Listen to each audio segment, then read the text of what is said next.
आज ही Doubtnut app download करें। Doubtnut पर होगा अब आपके सभी मैथ्स, केमिस्ट्री, फिजिक्स और बायोलॉजी डाउट्स का सफाया। बस अपने क्वेश्चन की फोटो खींचो, उसे क्रॉप करो और तुरंत वीडियो सोल्यूशन पाओ। Download now. हाय फ्रेंड्स, तो आज जो प्रॉब्लम हम यहाँ पे देखने जा रहे हैं उस प्रॉब्लम में हमें किस बारे में बात करनी है कि एक पैरेलल प्लेट कैपेसिटर को मैंने एक कांस्टेंट पोटेंशियल डिफरेंस वाले सोर्स से कनेक्ट कर दिया है। तो मेरे पास कुछ ऐसा सिनेरियो यहाँ पे गिवन है।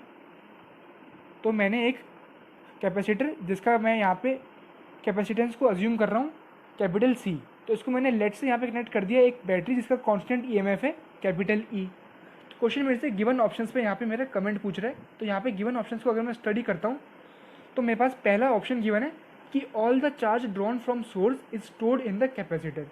तो बिल्कुल ये तो ऑब्वियस सी बात है कि अगर मेरे पास इस सर्किट में Q चार्ज फ्लो हुआ, लेट्स से मेरे पास स्मॉल q चार्ज फ्लो हुआ, तो मेरे पास इस बैटरी और इस कैपेसिटर के अलावा और कोई एलिमेंट है ही नहीं। वायर्स मेरे पास कैसे हैं, रेजिस्टेंस लेस है। तो सारा का सारा चार्ज जाके मेरे पास कहाँ पे स्टोर हो जाएगा, इन प्लेट्स पे। तो प्लस Q यहाँ पे अपेयर करेगा और माइनस Q मेरे पास यहाँ पे अपेयर करेगा। तो बेसिकली जो चार्ज फ्लो हुआ Q चार्ज वो मेरे पास सारा का सारा कहाँ पे स्टोर हो गया, कैपेसिटर में। तो ऑप्शन ए मेरे पास यहाँ पे परफेक्टली ट्रू ऑप्शन है। बात करूँ मैं ऑप्शन बी की, तो potential difference across capacitor grows very rapidly initially and this rate decreases to zero eventually. तो ये स्टेटमेंट मेरे पास बिल्कुल ट्रू है। कैसे? क्योंकि मैं जानता हूँ कि अगर ये वायर्स मेरे पास रेजिस्टेंस लेस है, अगर ये वायर्स मेरे पास रेजिस्टेंस लेस है तो मेरे पास कैपेसिटर की चार्जिंग कैसी होती है, इंस्टेंटेनियस होती है। इंस्टेंटेनियस कैसे? क्योंकि अगर मेरे पास रेजिस्टेंस नहीं है तो सारा का सारा चार्ज बिना किसी अपोजिशन के डायरेक्टली एकदम से फ्लो करके मेरे पास यहाँ पे स्टोर हो जाएगा। ठीक है, इसमें हमारे पास हीट लॉस भी होता है जो हम आगे देखेंगे। तो इसमें क्या होता है, मेरे पास रेजिस्टेंस नहीं है तो अपोजिशन इसके पास में कोई भी नहीं है, तो ये चार्ज एकदम से जाता है इंस्टेंटेनियसली, मतलब एकदम से यहाँ पे अपेयर कर जाता है और ये मेरे पास इंस्टेंटेनियसली चार्ज हो जाता है। और एक बार अगर ये चार्ज हो गया, चार्ज होने का मतलब क्या है, इसका पोटेंशियल डिफरेंस मेरे पास बैटरी के पोटेंशियल के इक्वल हो गया। तो अगर पोटेंशियल दोनों का इक्वल हो गया तो चार्ज मेरे पास जाएगा ही नहीं, क्योंकि चार्ज मेरे पास high potential to low potential flow होता है। तो जब पोटेंशियल यहाँ पे सेम हो गया तो चार्ज फ्लो होना बंद हो जाएगा, यानी फाइनल रेट ऑफ चेंज मेरे पास, फाइनल जो करंट का फ्लो होगा वो मेरे पास जीरो होगा। तो स्टेटमेंट बी मेरे पास इसलिए ट्रू है। बात करूँ मैं यहाँ पे स्टेटमेंट सी की, तो only half of the energy drawn from the source is dissipated outside the capacitor. तो अगर मैं यहाँ पे बात करूँ टोटल एनर्जी की, तो मैंने यहाँ पे स्टार्टिंग में बात की थी कि मेरे पास Q चार्ज फ्लो हुआ था।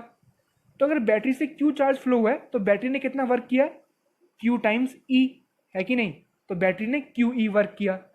लेकिन फाइनल चार्ज मैं देख रहा हूँ, अगर फाइनल एनर्जी में सर्किट में जो स्टोर्ड है वो देखूँ तो मेरे पास Q चार्ज इसके ऊपर है, तो इसकी एनर्जी मेरे पास कितनी है, Q स्क्वायर अपॉन 2C होती है मेरे पास। तो Q स्क्वायर अपॉन 2C मेरे पास इसकी एनर्जी है। ठीक है, तो यहाँ पे मैं क्या जानता हूँ, मेरे पास एक और फॉर्मूला यहाँ पे होता है, किस नाम से, तो ये फॉर्मूला मैंने लिखा था basically Q square upon 2C वाला। मेरे पास एनर्जी होती है हाफ CV स्क्वायर भी होती है और हाफ टाइम्स QV भी होती है। तो यहाँ पे मैं फॉर्मूला यूज़ करूँगा हाफ QV वाला। तो ये मेरे पास ये हो जाएगा हाफ, और चार्ज मेरे पास कितना है, स्मॉल q है, और वोल्टेज कितना है, क्योंकि कैपेसिटर चार्ज हो चुका है तो उसका और बैटरी का पोटेंशियल सेम है। तो हाफ QE मेरे पास कैपेसिटर में स्टोर्ड एनर्जी है फाइनली, लेकिन टोटल एनर्जी तो मेरे पास QE आई थी। तो अगर QE एनर्जी मेरी बैटरी ने दी थी और इसकी हाफ एनर्जी प्रेजेंट है कैपेसिटर में, तो बाकी हाफ एनर्जी कहाँ गई? जैसे मैं पहले बात कर रहा था कि ये वायर मेरे पास रेजिस्टेंस लेस है, तो वो एनर्जी मेरे पास इस क्विक ट्रांसफर में यहाँ पे लूज हो गई है, क्योंकि मेरे पास ट्रांसफर जो था ये बहुत ही क्विकली हुआ था। तो यहाँ पे आधी एनर्जी मेरे पास हीट लॉस में निकल गई है। तो ये हाफ प्लस हाफ मेरे पास 1 होना चाहिए था, तो ये हाफ तो अभी भी स्टोर्ड है, लेकिन ये हाफ मेरे पास डिसिपेट हो चुकी है in the form of heat. तो स्टेटमेंट सी मेरे पास बिल्कुल ट्रू लिखा है, क्योंकि आधी एनर्जी मेरे पास डिसिपेट हो चुकी है आउटसाइड द कैपेसिटर। तो तीनों ऑप्शन सही है, तो इस क्वेश्चन का सही ऑप्शन हो जाएगा ऑप्शन डी, यानी कि all of the above. Class 6 से 12 से लेके नीट, IIT, JEE मेंस और एडवांस के लेवल तक 10 मिलियन से ज्यादा स्टूडेंट्स का भरोसा। आज ही डाउनलोड करें डाउटनेट ऐप या व्हाट्सएप कीजिए अपने डाउट्स 8400 400 400 पर।